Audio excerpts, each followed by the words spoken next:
Kireet his evaluation on his speech by Trinity of Emancipators. Kireet, I thought it was a really great speech.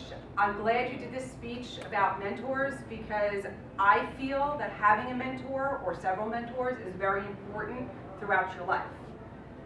I was able to relate because I have a couple of mentors that I rely on in my career. I wasn't fortunate enough, like you, to have mentors throughout my life. So I had a little tinge of jealousy there because I think that that's great that you have all of those people in your corner. What I did like was how you gave us a couple of different terms, mentor, coach, guide, and counselor, and you gave us a definition of what each of those is for you.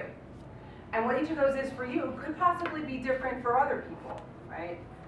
But I like the explanation that you gave for each and gave us the difference that you see between each of those types of people. I liked how you broke down first your education mentor, who was your school counselor, your religion mentor. You talked about Dr. Bartlett, did I pronounce that correctly? Yes, yes. And your career mentor, the co-president where you currently work today.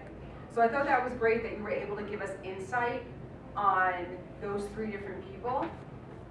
The only thing I would suggest for next time, specifically for the school counselor who was your mentor for education, you mentioned briefly about some hardships that you struggled with.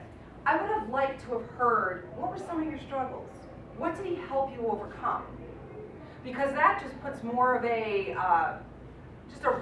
real understanding for others to know that if we have a mentor, what might that look like for us if we're having personal struggles as well? What were some of the things that really stuck out to you that he did? So I would have liked to have heard a little bit about that to make it a little bit more personal.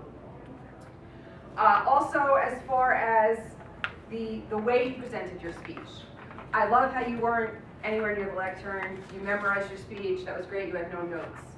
The only thing I would say really for next time, your speeches tend to be a little intense. Not in a bad way, Right. but you want to be able to lighten it up with a lighthearted story. So pulling in something that your school counselor did to help you overcome would help. Gotcha. It would lighten it up a little bit. Also, your vocabulary is very intellectual, which is great, And it reminded me of something that we talked about last week. We did a table topic about street smarts and book smarts. So you do have some people who have that same intellectual thought the way you do, but then others who may not. So although it's great to have that verbiage and to be able to use it with your audience, you may want to think of throwing some other more common terms so everybody stays on the same page as you. But other than that, overall, I think you really did a fabulous job at your speech. Congratulations. Thank you. Thank you, Alaine.